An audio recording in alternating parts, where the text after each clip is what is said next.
عامر خان سے میری ملاقات ہوئی، میں نے اس کو کوئی دین کی بات نہیں کی، صرف محبت تھی. اب تک اس کے میسج آتے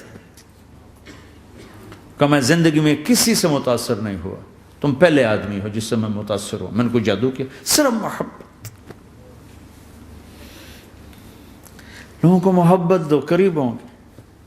میں جب گیا بڑی مشکل سے اللہ نے، ملاقات کا کوئی راستہ ہی نہیں تھا، وہ مجھے نہیں جانتا تھا، میں اسے نہیں جانتا تھا، تو کوئی موقع نہیں مل رہا تھا ملاقات کا. تو اللہ نے شاہد آفریدی کو بھیج دیا. شاہد آفریدی اس کی دوستی تھی، ہمارا جو کرکٹر ہے. میں نے اس سے فون پر کہا یار میری ملاقات تو کرا. اس نے ملاقات کروائی. تو اس نے مجھے کہا آدھا گھنٹہ ہے، آدھا گھنٹہ. جب میں پہنچا میکسیمم پونا گھنٹہ. میں کہا ٹھیک. میں گیا تو وہ سہما ہوا چہرہ کہ بھئی مولانا آ گیا، پتہ نہیں کیا کہیں گے، بھئی یہ تو کیا کر رہا ہے، تو حرام کر رہا ہے، ناچ رہا ہے، گا رہا ہے، توبہ کر، ابھی تیرے لیے دوزخ کا فیصلہ ہو جائے. پتہ نہیں کیا ہو، وہ ڈرا ہوا سہما ہوا تھا. تو میرا ایک دور کالج لائف تھا. میرے اللہ نے مجھے ہدایت دی اور میں 3 دن کے لیے میں اس دوست کو، اس کی نسلوں کو دعائیں دیتا ہوں جو مجھے زبردستی پکڑ کے لے گیا. نہ میرا تبلیغ سے کوئی تعلق، نہ واسطہ، نہ میں کوئی ان سے متاثر. ایک لڑکا تھا، بنگالی تھا، گشت کرتا تھا، لیکن میں اس سے ذرا متاثر نہیں ہوا. میرا دوست متاثر ہو گیا تھا، تو میں تو ان کے قریب سے نہیں گزرتا تھا. تو وہ اور میں اسکول میں اکٹھے آ رہے تھے، کالج میں اکٹھے آ رہے تھے.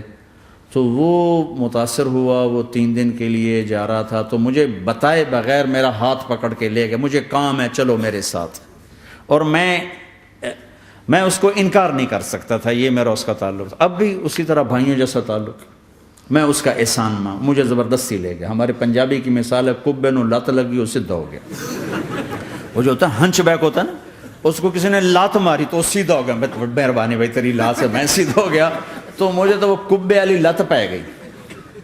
تو اللہ نے مجھے اس طرف لگا دیا. اور جب میری کالج لائف، میں نے کالج کا بہترین سنگر تھا، اسکول کا بہترین، یہ جنید جمشید کیا ہے جو اس زمانے میں یہ سارا کو اٹھایا میں نے سارا کیا ہے. تو اب وہ بیچارہ ایسے بیٹھا ہوا. تو میں نے اس سے بیٹھتے ہی فلموں کی باتیں شروع کر دی.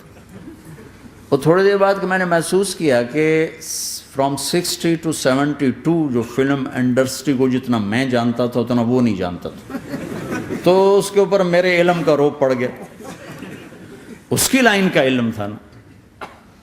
تو حیران پریشان، یہ واز تو ہو نہیں رہا. تو کبھی دلیپ کمار کی باتیں شروع ہو گئیں، کبھی راج کپور کی شروع ہو گئیں، اور کبھی محبوب صاحب شروع ہو گئے، کبھی مدن موہن شروع ہو گئے. وہ آدھا گھنٹہ تو یوں ہی گزر گیا. تو آدھے گھنٹے کے بعد میں نے کہا جی ہمارا تو ٹائم اوور کا نہیں، اٹھیں چلے ادھر چل کے بیٹھتے. وہ کھانے کی ٹیبل پر تھے تو وہاں جا کے بیٹھ گئے. پھر وہیں باتیں شروع ہو گئیں. جب اس کا سارا خوف دور ہو گیا اور ریلیکس ہو گیا، اس میں پونے گھنٹے سے 50 منٹ گزر گئے تھے. تو پھر میں نے کہا عامر بھائی آپ حج پہ آئے ہیں، اگر آپ اجازت دیں تو آپ کو اپنے نبی کا حج سنو. کہنے لگے ہاں جی ضرور سنائی. پھر میں 1.25 گھنٹہ بولتا رہا اور وہ ایسے کر کے یہاں سے وہ یوں نہیں ہوا. 1.25 گھنٹہ ایسے بیٹھ کے یوں سنتا، ہلا نہیں اپنی جگہ سے. لوگ محبت کے بھوکے ہیں، تم فتوے دینا شروع کر دیتے. 2 گھنٹے کی ملاقات کے بعد جب ہم نکلے تو نیچے تک چھوڑنے آیا عامر خان. حج کے بعد میں نے کہا ایک ملاقات اور ہو جائے گا، ضرور ہوگی.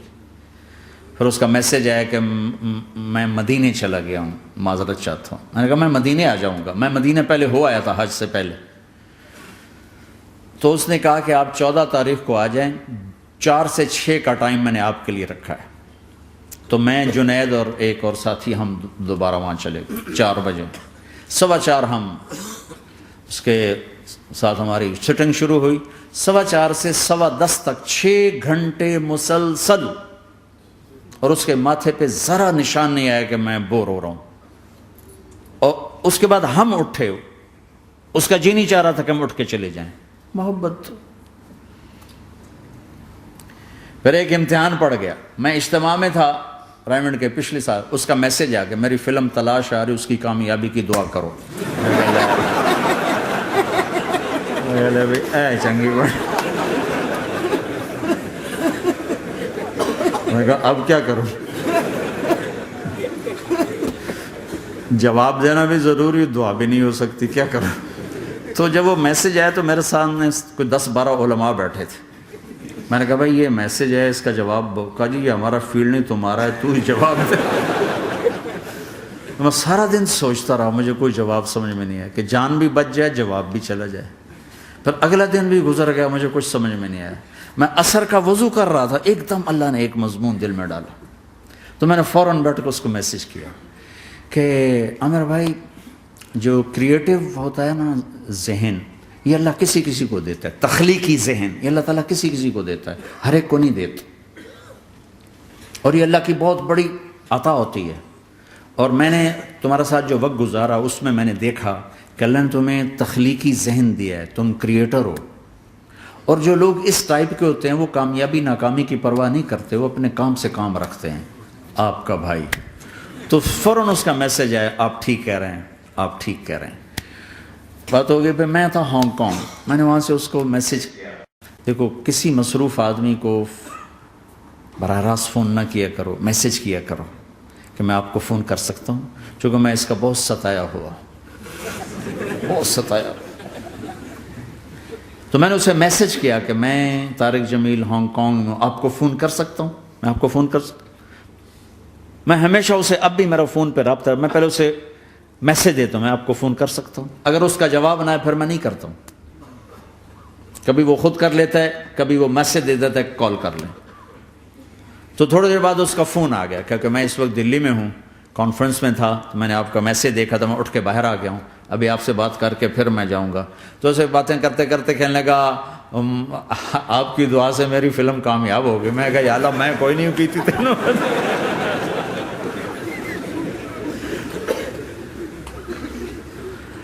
بھائیو محبتیں بانٹو، نفرتیں تو پہلے ہی بہت پھیل چکی. نشہ پلا کے گرانا تو سب کو آتا ہے، مزہ تو تب ہے کہ گرتے کو تھام لے سب.